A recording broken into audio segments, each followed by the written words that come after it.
Hey, everybody. Welcome to another episode of Blockchain Banter Trading Crypto. I'm Jen. I'm your host. I hope you all had a wonderful extended 3-day weekend. Keith Allen is here with me. He's the co-founder of Material Indicators, TA and algo trader, order book analyst, recurring weekly guest of our trading calls. So wonderful to see you, to speak with you again, Keith. Thank you for being here. Thanks for having me. I always Of enjoy course. the call. Mark is going to be a little bit late. He will be joining us. So Okay. I had a couple of things I wanted to actually kind of ask you both about. So we'll wait on that. Maybe. Well, first of all, did you enjoy your weekend? Did you step away from the charts a little bit? Were you I able did. I to? stepped away from the charts for a little bit. I went fishing Good. with my brother, which was nice to do. Nice. Dodged the nasty weather we had on what day? I don't even remember what day. Maybe it was You Sunday. guys have been, I don't know about your specific area, but I know generally, you know what I mean? Like it's not, I've been hearing some pretty ugly things about where you're at. So We hopefully you are It's staying just been out of like that. crazy, like the forecast. The you look at the radar and it says it's clear, and then an hour later it's a severe lightning storm. So I don't know what's going on there, but um, we had some nasty weather Sunday morning, and then it cleared up and took advantage of a break in the weather and snuck out for a little Nice. bit, and then last night watched some football, and that didn't go so well. Um, Well, you enjoyed your weekend up until that point. yep, Speaking of yep. weather, I've realized how to get out of the like Arizona drought is to clean my pool. It is a There you no go. fail. I went outside. I'm like, I'm going to get some fresh air. I'm going to go. I'm going to clean my pool. I'm going to sweat.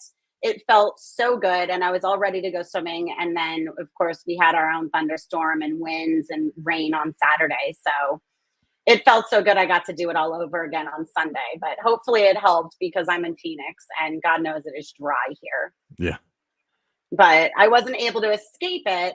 Hopefully I was able to help our situation a little bit, you know. Well, good. I'm glad that you enjoyed your weekend. I need to do a fishing trip myself. Have you been able to catch up a little bit on the charts then? I'm thinking, I Yeah, mean, we're into the we afternoon. had How some long can you really stay away, right? not long enough. Um, yeah, we had some interesting, dynamics coming into the order book as we headed into the weekend. We really saw some, on fire charts. We really saw some um, liquidity moving down to suppress price, and I'll share that with you. Yeah. It's A good amount of liquidity. I mean, enough to catch your attention, right? right.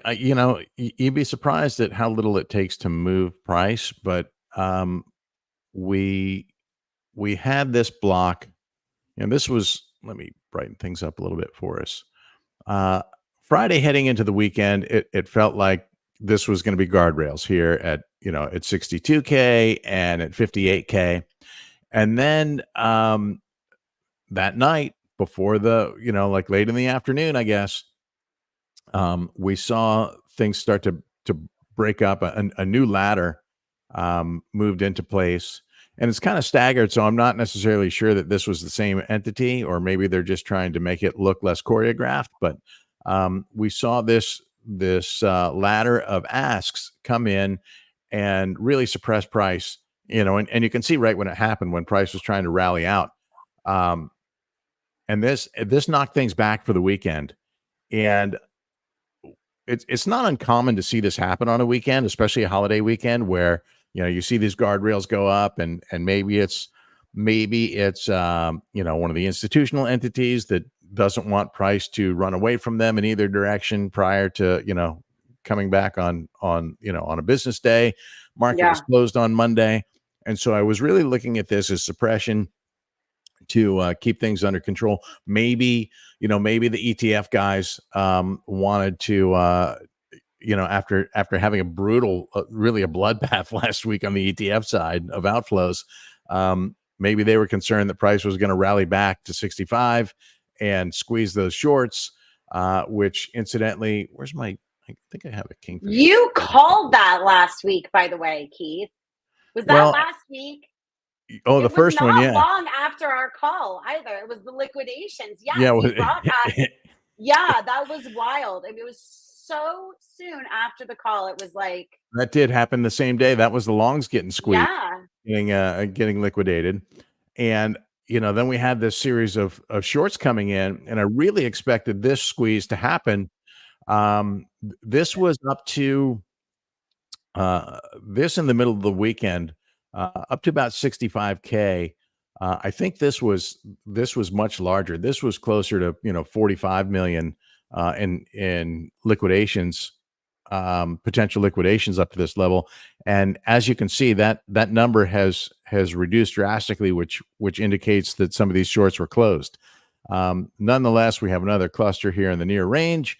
Um, I I think these are ripe for the picking, but it just hasn't happened yet, right? And so that's something that I was watching over the weekend. I thought these guys were just luring in more shorts that they could liquidate, and they got some in, right? Here's some here, but yeah, hasn't happened yet, right? Meanwhile, the long side isn't really building all that much. That's something that we'll continue to watch. But as expected, we started seeing some of this resistance thin out here as we moved into the week. And it was a holiday weekend for us here in the U.S., but not for everybody else around the world, I don't think. right. Um, and so I've been, as always, watching the dynamic of liquidity. Would this 58K level hold? It's been threatened now, and it's been breached a few times. Um, my longer term view on it is still kind of unchanged. I feel like we have this support level here at the bottom, at our local bottom, around 50K. That was obviously broken a few weeks ago when we had that big wick down in the beginning of August. But I think that this needs to be retested.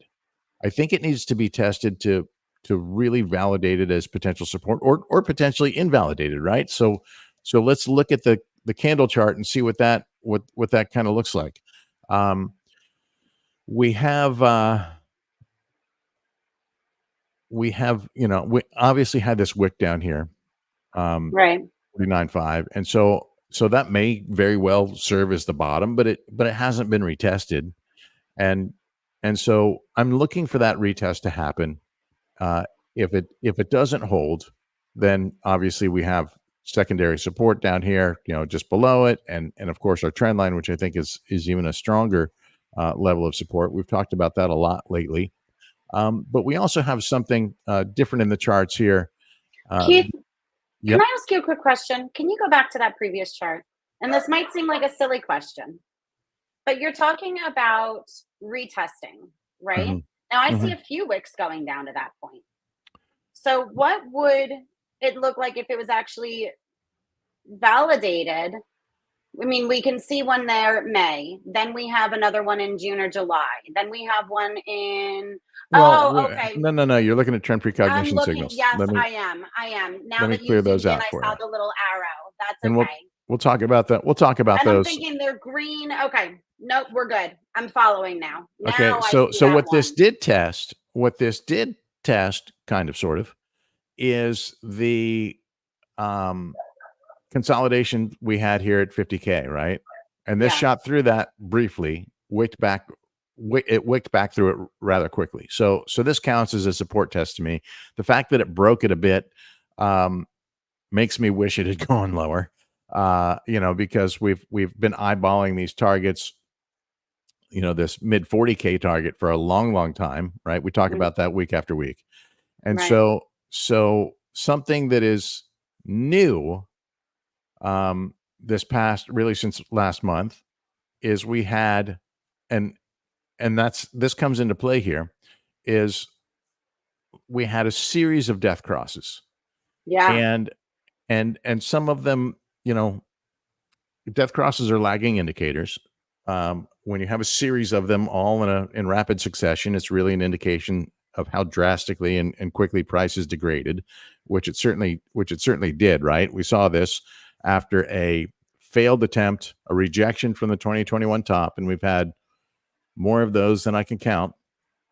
After that rejection, things started to cascade, and then it was just amplified by this, or punctuated, if you will, by this um, big Whip wick down. down to 49.5. Hmm.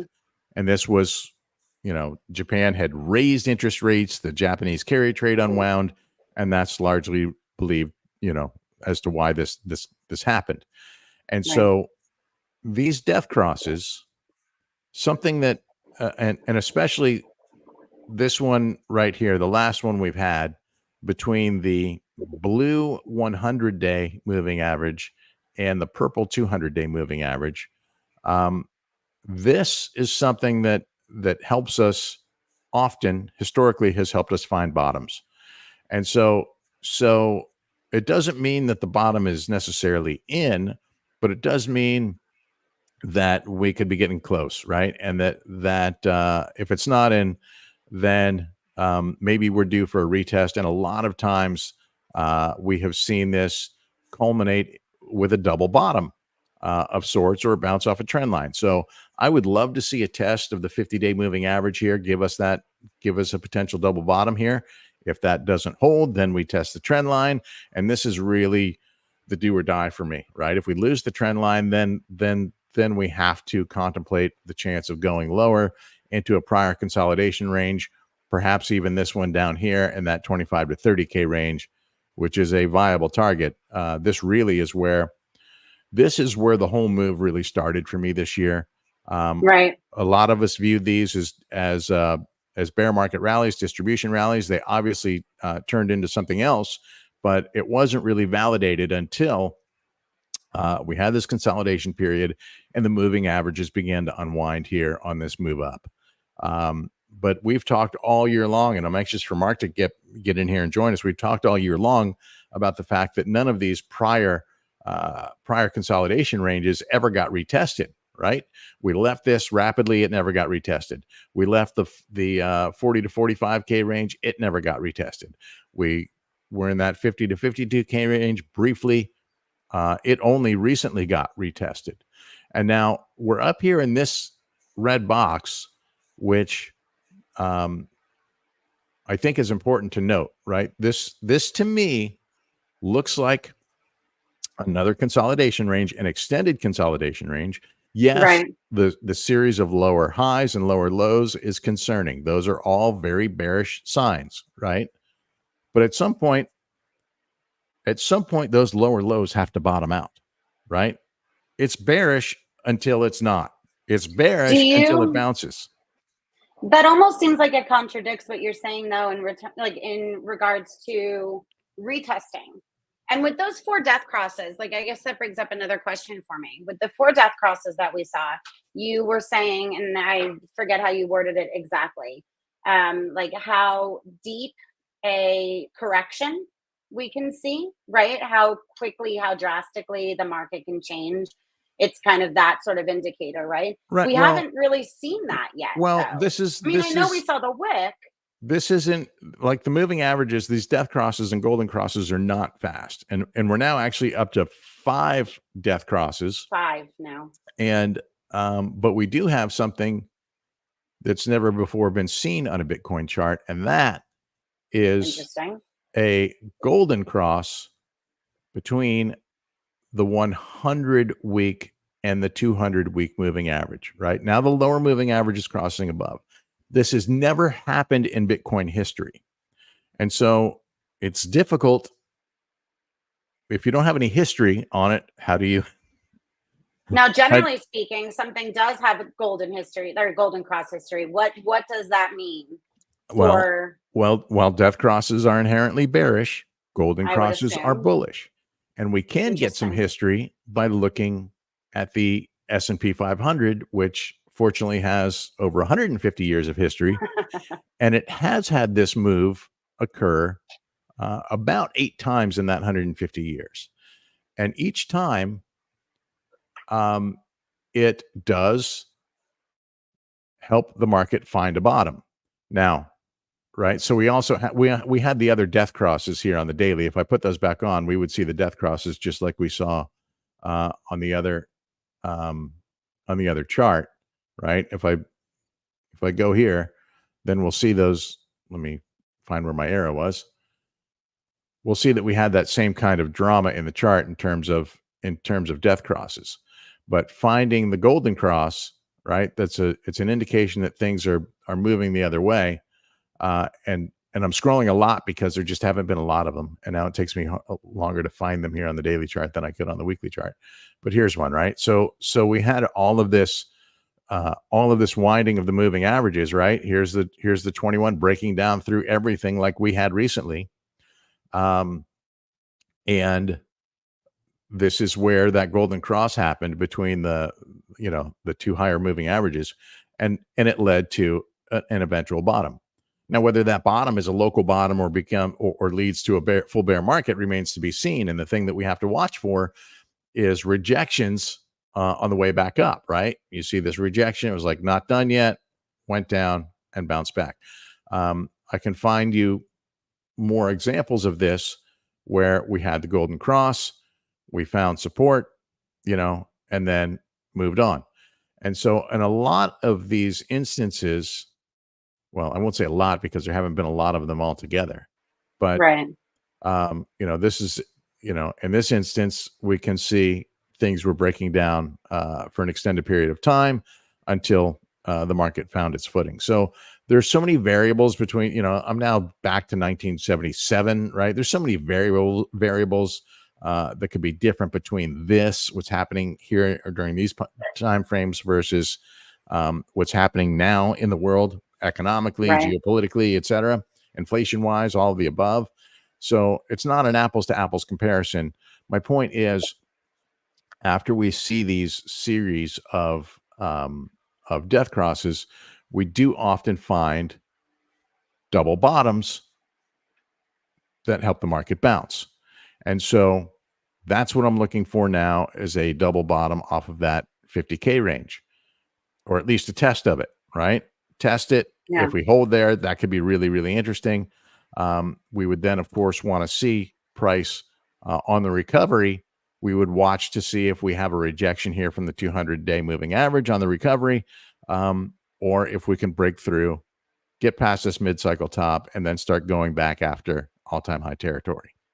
A lot needs to happen between now and then, and it's, in my opinion, impossible to forecast with any confidence that, hey, this is exactly what's going to happen, which is why we have to continue to watch the charts and continue to see how things develop, not only in terms of the technical indicators, but in terms of where the liquidity is moving, and also what's happening with the economic and the geopolitical situation. We know we have a rate cut likely here before the end of the month. The FOMC meeting is scheduled for like September 18th is when the announcement is. Obviously, the Fed has been telegraphing towards that. But between now and then, and these I think are going to be very, very telling numbers, we have economic data coming out, especially this week. And sure, there's we'll get some breadcrumbs along the way that will feed the volatility, the intra-week volatility, or intra-month volatility, if you will. But for me, the big number that I'm watching, and the big numbers that I think the Fed is watching, is right here, the unemployment rate. Some may say non-farm payrolls. I think this is the big one in unemployment. But this all kind of feeds the same narrative. Average weekly hours, participation rate, et cetera.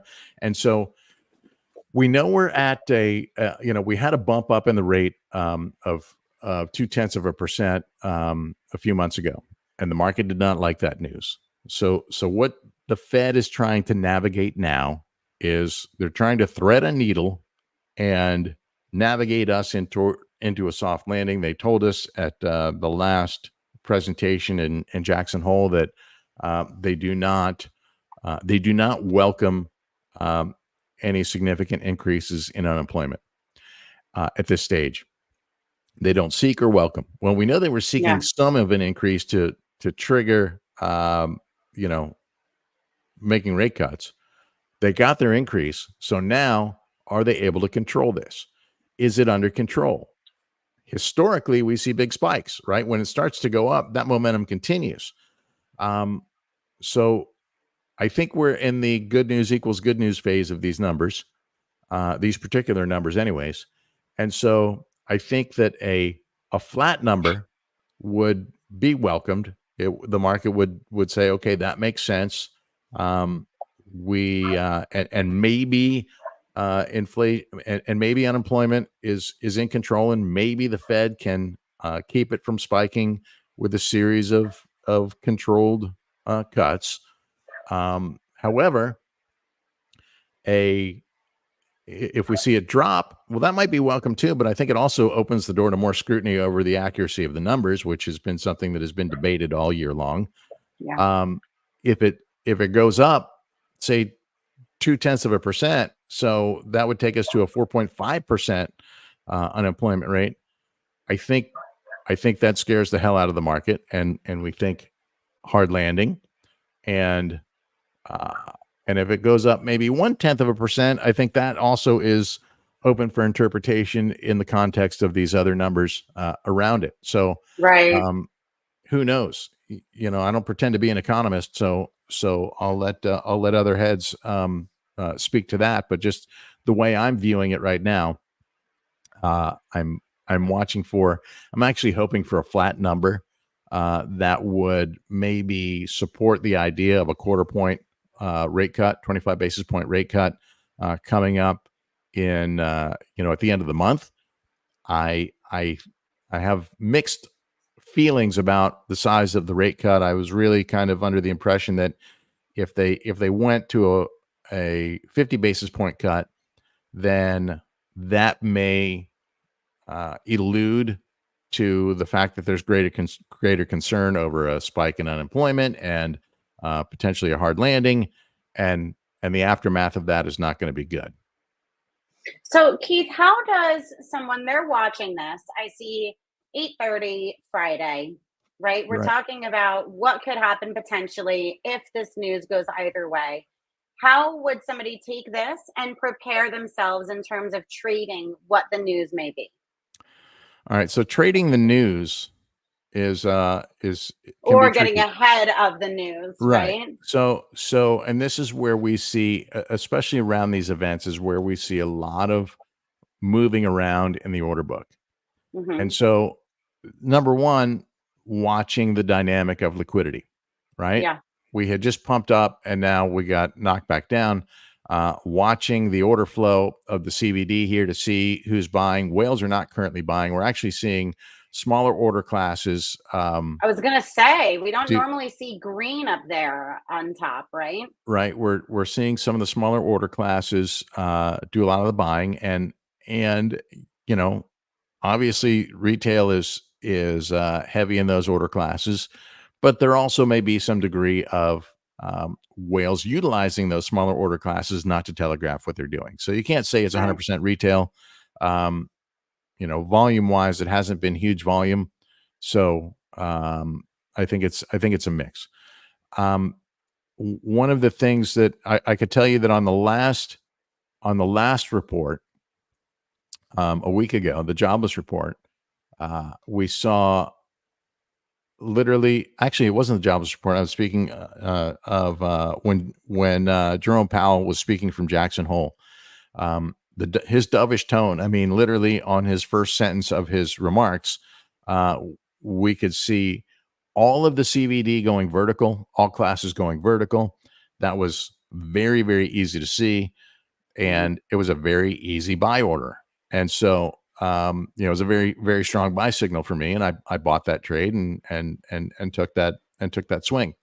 Um, so those are things that you can see mechanically happening in the order book and with the order flow that can help you out on that. In terms of rate cuts, there's a lot of history on that, and I did an analysis on that a while ago, and I'll probably do another one as we get closer to FOMC day to look at the history of how markets have reacted to those rate cuts. Quite often, we'll see price pull back, at least initially, before we see a recovery. But in other instances, it's a sign of a deeper correction. In those instances, it's really correlated with that spike in unemployment and the outlook beyond it. Right? Are we headed for Yeah. a deep recession? And so, This unemployment number, I think, gives us a pretty good litmus test on what. Hey, Mark, nice to see you. Coming in right at the moment that I use scientific terms like litmus test. He heard his language. I think that I also heard deep recession. My spider sense was tingling, so I decided to join the call. Oh man. So yeah, I think that those Mark, we were just talking about unemployment numbers coming out on Friday, and I think that is going to be a signal that could potentially shape the trend heading into rate cuts here at the end of the month, or towards the end of the month, and or potential rate cuts, I should say. I think it's pretty close, as close to a sure thing as we could say. There's no sure things in this game, but seems like it's imminent at this point.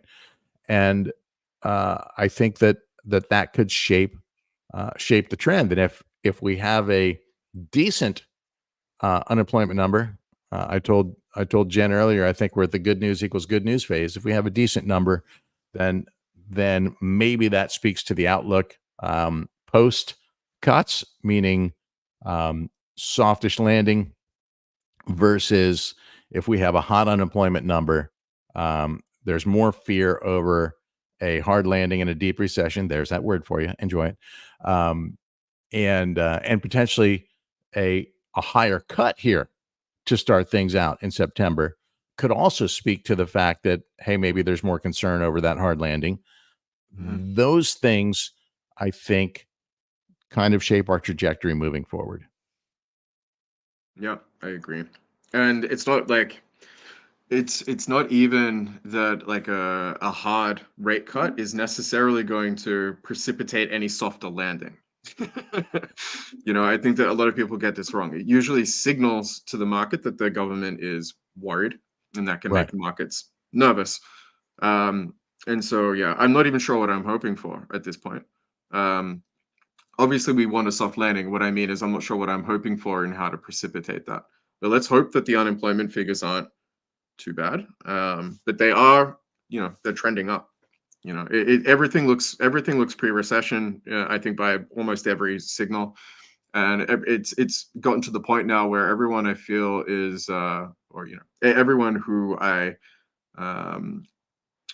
think has an educated view of things has like the conclusion that we're entering into a recession has now long since gone. And it's now what kind of recession, how bad is it going to be? How quickly is it going to come on? That kind of thing. And in terms of market outlook, that's generally not such a good thing. But remember, there are others, and the people that I just spoke about included in this set, that are happy to point out that sometimes heading into a recession is when the market rallies the fastest. We've seen this again and again. Prior to like the .com crash was when the market had some of the the best performances of recent decades. Leading into the 2008 financial crisis, leading into the COVID recession, like things were doing pretty well. So things can still get hot just because we are nearly certainly heading into a recession doesn't mean the market doesn't have any upside left. I don't think it does. And I've been saying this for weeks, that I think that things are going to start trending down more and more violently, but it's not certain. I'm really not sure which way it's going to go. I knew I shouldn't have hooked you up with XBT. Yeah, I think that the ups, people buying here should be, I think, wary of the fact that the upside is diminishing and the downside is looking pretty catastrophic. Like that's my perspective on it. I have been saying that for a very long time, and I basically haven't changed my view. Well, the upside is diminishing. No argument there. The question is what we're seeing actually a extended consolidation? And if we look at it on the monthly, right, is it an extended consolidation? Yes, the lower You know, Jen and I already spoke. The lower lows and the lower highs, there's nothing bullish about lower lows and lower highs. But one of those lower lows has to become the last lower low. Correct. Is this Yeah, it? it's still a bull flag. You know, like that. These descending parallel channels, they are bullish reversal patterns. But the question is, like, how deep can it go? And these things don't always break up. You know, like, just because something is traditionally, this would be a bullish continuation pattern. Right. And so you would expect it, because it rallied into it, that it's going to rally again out of it. But If it's we look all at the history of these, extended consolidations, I mean, this one had lower lows and lower highs. right. Yeah, exactly. This Like was it lower lows happened. and lower highs. And so, the question is, does it break down even further, Correct. into full bear market, or is it just a consolidation and correction? And the different perspectives. I think one perspective that I think uh, has macro implications is whether or not you still subscribe to the halving narrative. And if you subscribe to the halving narrative, then what we've seen is a mid-cycle top, and this recent, our recent high is a mid-cycle top potentially, and we could see more consolidation, more correction between now uh, and when things really recover, and that would have the halving side. The halving narrative has the market topping somewhere around between Q1 and Q2 of 2025. Now, there's lots of reasons to argue that narrative is dead, or that this time is different, and it might be. ETFs might be part of that. A COVID recovery, part of that. The geopolitical situation, part of that. An election year, part of that. All of these variables are coming into play. So, we could sit here and speculate for hours, or we could just look at the charts and know what our validations and invalidations are. And for me, if we lose the trend line, then I have to reconsider where I'm at. But as long as we hold above the trend line, then I can't give up on the conviction I've had, for so many months. And so, the fact that this 21-month moving average is pulling up closer to the trend line is interesting to me. The fact that we've had this consolidation is interesting to me. The fact that we have, on a longer term view, seen that purple whales are still largely, sure, there's always some selling, right? There's always some profit taking, but largely they have accumulated. Now, brown whales had started selling a bit more after that last rejection from 70K, as have purple whales, but they came back. And so I have to wonder if this is just another dip, and whether they will make their own lower low here, or this is it and we'll continue on this trajectory. Keith, you had said whether or not, this is invalidated with the possible recession and it being an election year and everything else, right? Like the halving. Mm-hmm. Wasn't the last an election year and COVID? Right, that still played out. This is a little bit different though, with different factors or additional factors coming into play. Yeah, I mean, I think every market has its own set of uh, It's variables true. that can influence the That's market. kind of when you find that balance between like historic data. In my Right? opinion, back in 2020, when COVID happened, I think that the market was already on its way to recovery. Yeah. I think that recovery was coming here after this, after this retest and reclaiming the 50-week moving average, which historically has been a good thing. But then we had this, this thing that nobody could have known was coming. And that changed, and that changed a lot, right? So had this not happened, would Bitcoin have stayed on this trajectory and done something, something akin to this, right? And that's just rough, but something along those lines. Would it have really changed a lot? Don't know, right? Not worth speculating.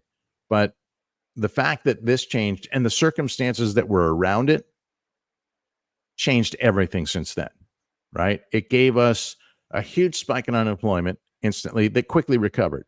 It was a very hard and short recession. It gave us supply chain issues. It gave us remote working. It gave us a ton of money printing of QE, right? And so we had this V-shaped recovery. And I think, I don't know about you, but I marveled at how well the market recovered from this. Yeah. And this, this of course feeds into the "if I knew then what I know now" narrative. I wouldn't be sitting here with you guys.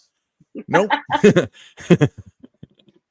Well, aren't you in a way glad then? Don't answer that. Yes. Mark, I had a couple of things. Keith, if you don't mind me, I wanted to talk to you guys about a couple of things that I had noticed. I know we had spoken about the ETFs a little bit, right? And I know you're not following ETH as closely as you are Bitcoin, Keith. Maybe Mark, and I don't know. There were two different tweets that I had seen. Let me just pull them up on my own screen really quickly. Sure.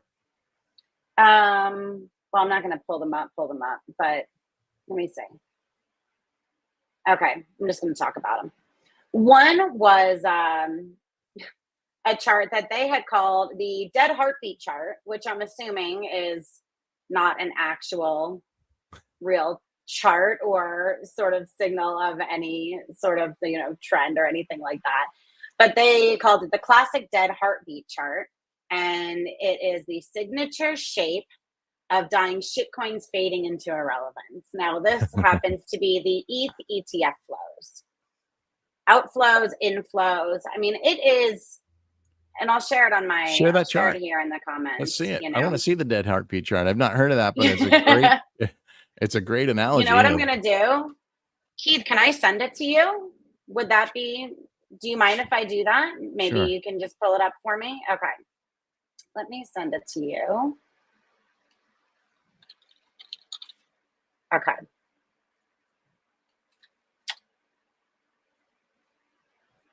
I just sent it over. But it was almost kind of, I mean, it was interesting because we talk about the ETFs. We talk about Bitcoin, obviously, more than we talk about Ethereum. We talked about the demand that we were kind of seeing or lack of, right? That's pretty dead. No? Yeah. What is, oh, maybe they have this on the, let's see if I can find this here. I have the far side. Yeah. Stuff. Now, Mark, this kind of comes into, I also noticed something else where this is more, DeFi related. So I wanted to wait for you to touch on this. But I thought it was interesting because while we're seeing this, we're still seeing this demand on like the DeFi side, right? And one of them specifically that caught my attention was just a couple of days ago, 2 days ago, there were two big withdrawals from Aave stables that had turned around and bought ETH, and that totaled $19-20 million, right? So we're seeing this lack of interest here. Then we're seeing this interest kind of in our world, right? Do you think it's just sort of these are big ETH maxis buying this dip? Yeah, it's impossible to say. And just because, whale accounts start buying tokens doesn't necessarily mean those things are great investments. But yeah, I think that there is a cultural aspect to it. The people that have been around in Ethereum long enough to be able to have millions of dollars of stables in something like Aave. I think do take it personally that like Solana has outperformed Ethereum the last couple of years, and that a lot of the layer twos are outperforming Ethereum now, both in terms of transaction volume and transaction number and unique wallets and that kind of thing. Like there is a sense among the Ethereum community that Ethereum is losing relevance, which is the first time that Ethereum has been in that position. Because for the longest time, it was not even questionable that the overwhelming majority of blockchain use cases were on Ethereum. I remember the days where, when the Bitcoin maximalists were getting insecure, because whole days would pass where not a single Bitcoin transaction was being processed. Like it was, there were times where Ethereum looked to be threatening the credibility of Bitcoin. That's no longer the case now because it's all of these other, competing layer ones, but then also the scaling infrastructure built on top of Ethereum that is now siphoning, what is perceived to be the value or the intrinsic use case away from Ethereum. I've seen more and more of these tweets. If they're built on Ethereum, though, I mean, Ethereum is still very much relevant. Well, maybe not. But the point is that Ethereum doesn't. Ethereum is putting in the work to secure those layer twos. Yeah. At least that's the narrative. But it doesn't benefit from it at all, right? There is no, Ethereum, remember, is an elastic sort of supply token still.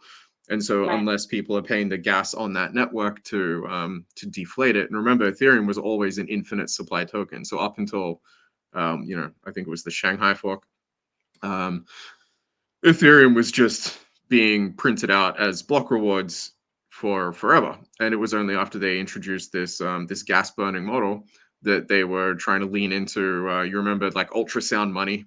You would have seen this is how the Ethereum Foundation was trying to position and message the token and that kind of thing. And I think that they're kind of borrowing, at least partly, from the Bitcoin playbook there. Because one of the things that everyone knows about Bitcoin is that it's got a maximum supply of 21 million tokens, and that it's, even though it is still an inflationary token until those 21 million Bitcoins have been realized, the inflation is diminishing over time. And we already have the vast majority of Bitcoins produced. And so, its inflation is de minimis now. Like most of that inflation is behind us. Whereas Ethereum for a while was becoming deflationary. But now, because most of the activity has moved onto its layer twos, it's now started to print more tokens again. And so the Ethereum supply is now going back up, whereas it's been trending down for a large, a long length of time. And so that is now attacking the credibility of this ultrasound money narrative, and people are feeling that. And so you may find that people who are deeply entrenched in that Ethereum, that Ethereum narrative may be wanting to defend it by doing things like absorbing some of the selling pressure from the token by buying it back from the market. But people do this religiously, like these aren't just investors, right? They're all capitalists. These are people that are, have a very deep spiritual connection to the blockchain of their preference. And the same is true of Bitcoin as well. Like people will come in and buy, tens of millions of dollars of Bitcoin, to try and prevent its price from depreciating too quickly. So it's not unique to Ethereum. But I do think that there is, what people on Twitter might call COPE at this point, where because the ultrasound money narrative is starting to lose credibility, the ETH ETFs, which is the graph that we're now seeing on the page right now, seems to have garnered virtually no interest, and nothing compared to what Bitcoin was able to garner in terms of interest. So there are, people I think are feeling the squeeze. And Keith, are you showing all kinds of things? Yeah. Oh, yeah. I can see that for sure. Are you showing the same thing? Because you pull up a different sort of chart when we look at the ETFs. Number one, I love the term dead heartbeat because This chart is, now that I know what I'm looking at, this chart is pretty remarkable. Or unremarkable, I should say, if you're an ETH investor. It's remarkably unremarkable. Right, but there's some things worth noting here.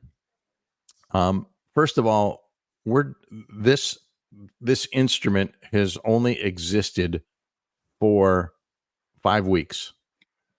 And so we're basing everything off of its first 5 weeks while the market is in a downturn and lots of uncertainty hovering around us.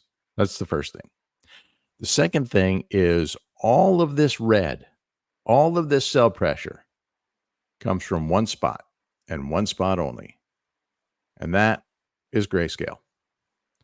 Now, Grayscale made, right? So they created another product.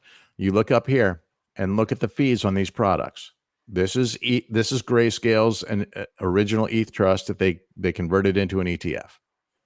2.5% management fee on this, which is exactly what they were doing with the Bitcoin trust that had all the bleeding. So it's like 10. Is that like 10x higher than any of their competitors? Yes, it is. Looks like it. The highest, the next highest is a quarter point. So And yeah, so, on my screen the white on gray is a bit hard to read, but in general, Grayscale's fees are like BlackRock is a quarter point, Fidelity is a quarter point, Bitwise is 0.2%. ARK Invest, oh look at them, 21 shares, they go with 0.21%. How cute. And so yes, they're 10x higher than anybody else in fees. So they came up with a brilliant idea to launch an ETH mini ETF with the lowest fees in the game to see if they could stem some of the bleeding and maybe get some market share from some of the other players. Well, they seeded that, by the way, with 10% of what they had over here on their ETH trust. So they took this $10 billion fund and made it a $9 billion fund and put $1 billion of it over here. And so it looks like they have a lot, but they really don't. And all of the sell pressure, literally all of it has come out of this Grayscale product. Of the other ETFs, which, arguably they haven't bought a whole lot. Of course, BlackRock is the anchor with, they bought the most, but they haven't sold any of what they bought. And what the others have sold has been negligible. So I think it, is this already just a great signal and all we need to know, or is it really early to make that determination because we're looking at a baby? Right. 5 weeks is no time at all to be making that. The Bitcoin maximalists would say, look at, compare it to how Bitcoin ETFs performed in the first 5 weeks. Like I think that it's uncontroversial to say that this chart is like not impressive, No, but I think it's also safe to say that even on its best day, nobody expected the ETH ETF to do 20% of what the Bitcoin ETF did or is doing, and this may even be at this point it looks like it's a lot less. And so does the ETH narrative hold up, as its utility that's being used for all these other blockchains, or like Mark said, is it losing relevance? Are the value propositions that ETH once had fading, and this chart is indicative of what's to come? And by the way, I'm not advocating for these things that I'm saying. What I'm saying is this is what the market is concerned about. When I'm reading what people are posting on Twitter, what I call like the cope or the fear or the panic, this is the kind of sentiment that's being expressed across the board. I didn't realize you put so much into crypto Twitter, Mark. He knows I'm messing with him because he doesn't. But when there are discussions that come up, though, like you can see the difference between that sort of, I'm doing this to instill something, and then I am concerned when it becomes more of a discussion, right? That's when I really start to pay attention to it. When it's that back and forth and there are different actual points being made or concerns being raised. So I get it. I didn't want to pass up the opportunity to give you a hard time. I totally understand. This is I love this chart, by the way. You just love the name of it. Yes, I do, and it might mean and listen, I am not an ETH maxi. I barely trade ETH at all. I do. Unfortunately, I do have a little bit, banking on this, possibly doing something over time, longer term position, I should say, and my hopium is in the fact that we're still in a, we lost a lot, really. If I was smart, I would have bailed out of this a long time ago. I was probably traveling or something. But nonetheless, this is, this was a bad sign. Losing the trend. You're supposed to and call me when you go traveling, man. What's that? You're supposed to call me when you go traveling so I can exit all of my positions. Right. I'm going to send you my itinerary. Thanks. Keith, what was it? Or do either of you recall, what was that, August 3rd? What happened August 3rd that caused that? It was August 5th. It was the Bank of Japan increased interest rates, that's right. and that unwound the Japanese carry trade. And a lot of people speculate that the reason it happened, the reason that crypto took such a big hit, is because that was the first asset people could get to, because TradFi wasn't open yet, banks weren't open yet, and so this happened in the middle of the night, and that's why crypto took such a big hit. I didn't realize it's already been a month. If you zoom out a little bit, so Keith, can you convert this to the monthly chart for ETH? What's interesting is it's sitting at like a really important historical support level from the top of the last bull run. And if you check the MACD, you'll see that it's actually just turned bearish as well. So the momentum on the price is turning around, and we're currently sitting at the technical support level that we held through, I think, something like April of 2021 up until May of 2022.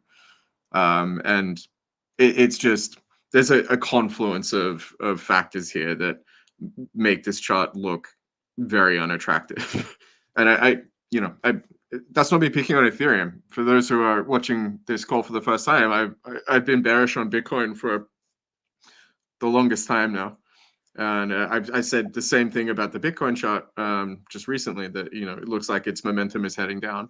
But yeah, Ethereum is no exception. You can't really just rotate out of Bitcoin into Ethereum at this point, because we're at critical support and momentum turning around. You can see the fast moving average, the blue line there, sloping into the orange one on the MACD. Right.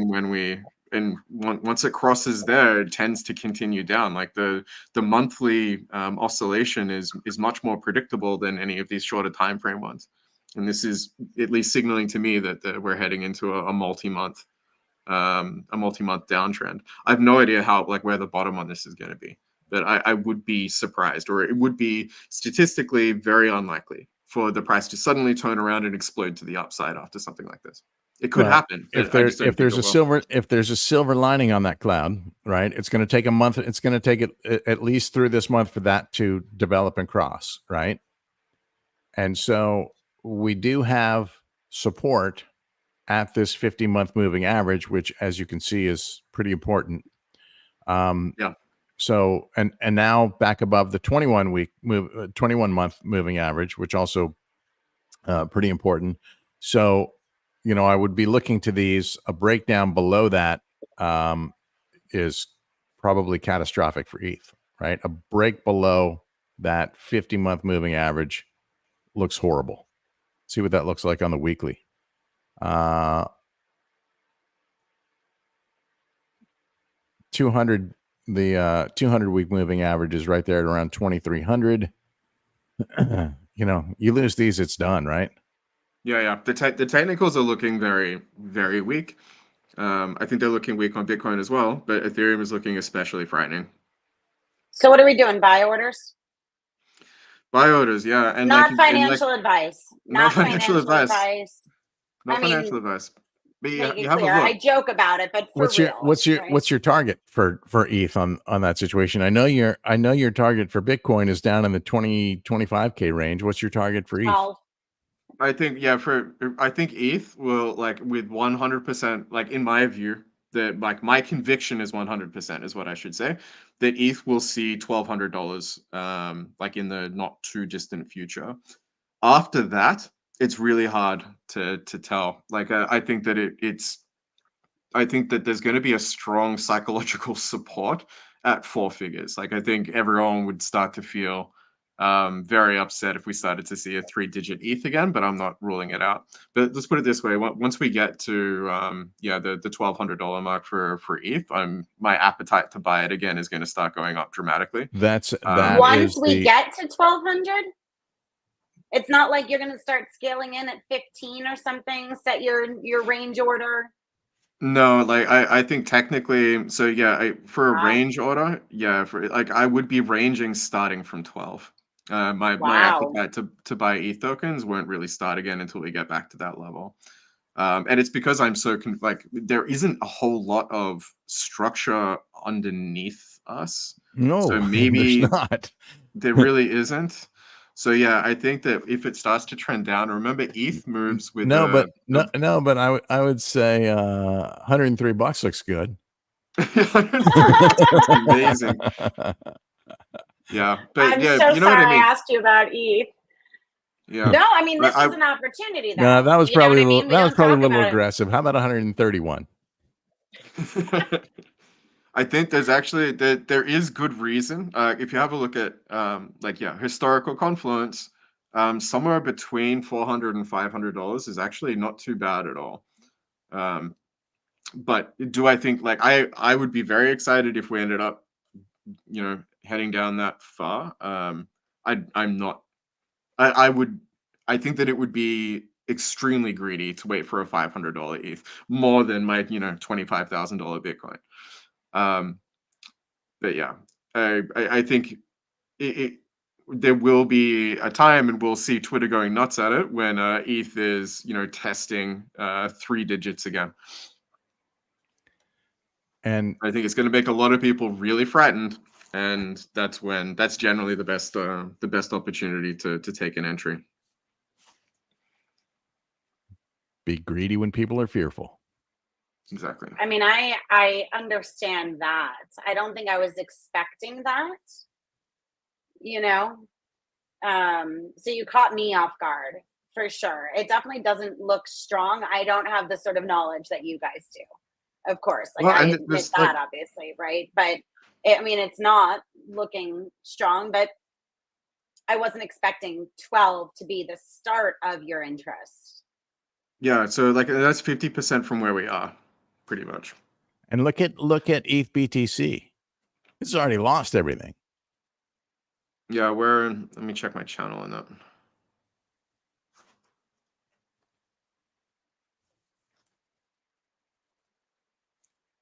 I could see going to 36 from here.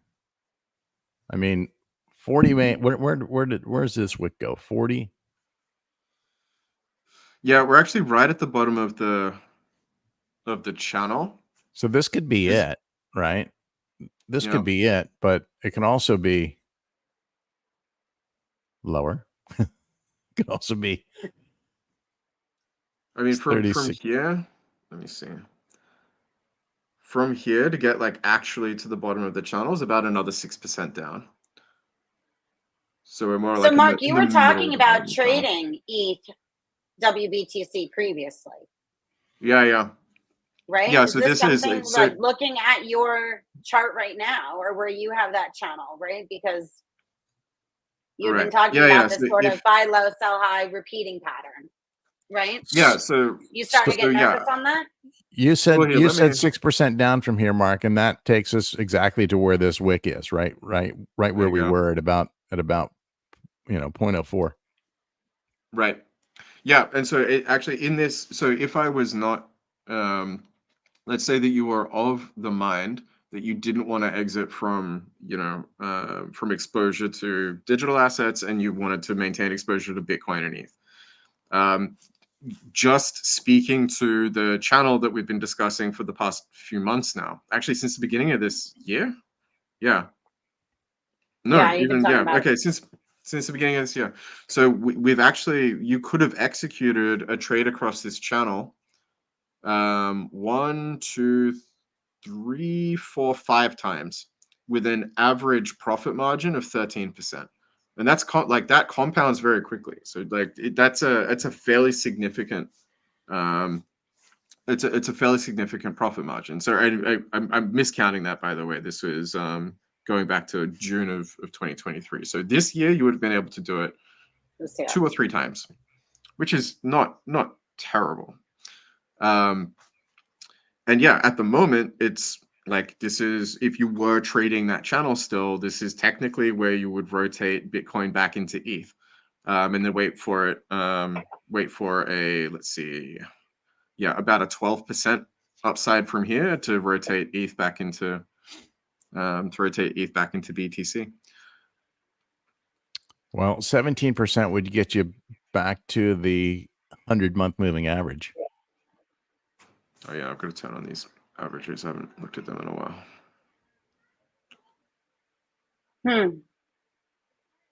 I'm still surprised by this 1200. I'm curious what the viewers think. I'm curious if they look mostly at Bitcoin or if they look at Ethereum and some others as well. Like, I wanted to ask Mark about some different altcoins and stuff, but we've already gone over the hour. Thank you guys for sticking around. So maybe next week we can get into those a little bit also.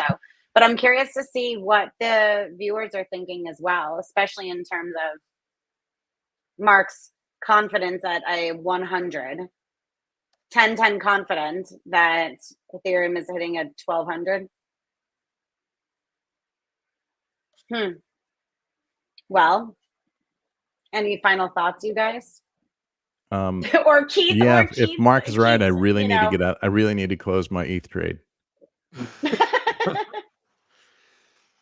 Well, I mean, it depends. Like, I think from here we should expect ETH to rise versus Bitcoin briefly. I just don't think it will. Like, this isn't going to be ETH's breakout moment. The market is way too bearish. We're kind of deep into the cycle. If ETH was going to make a new all-time high versus Bitcoin, and I still think that one day that will happen, I just don't think it's going to be before the end of this year. I think that it will rise from here. Like, if ETH continues to drop from this point versus Bitcoin, then there's actually a long way down. We might be headed towards the lows from like 2020 versus Bitcoin, which would be pretty depressing for the Ethereum community, I think. I don't think that we're going to break down from here. I think that Ethereum will rise back up. I think it's going to make about a 10% to 12% gain versus Bitcoin in the coming months. And then from there, it will drop again to the bottom of the channel again. It's just, that's just how these channels work. One day it's going to break to the upside or to the downside. I just don't see it breaking to the downside yet. Having said that, I think that both Bitcoin and Ethereum are going to break down versus the US dollar. Well, if it drops from here, then you're getting your 1200. Yeah, I think so. Yeah. All right. Well, I'm curious to see where that brings us next week. Right. Thank you guys so much for joining me. Keith, it is always a pleasure. I'm glad that you got out and got to do some fishing and enjoyed your 3-day weekend. Mark, thank you for joining us. I know that you had some obligations prior to, but I'm glad that you were able to make the second half of. No, I'm glad that you were able to make the second half of the call. So thank you. Keith, you look like you want to say something. I'm going to leave us on the on your dead heartbeat chart for the ETH ETF. I think that's a fitting way to wrap this one up. I hope you think of this dead heartbeat every time you see anything like this from now on. It is very fitting. That is scary. All right, guys. Well, thank you guys. Thank you to all of the viewers. We will see you next Tuesday. I hope everyone enjoys their week and weekend. And any comments or anything, leave them for us on any one of the destinations we stream to. All right. Thanks, guys. Have a great day. Have a good rest of the week. Thank you. You too. See you guys.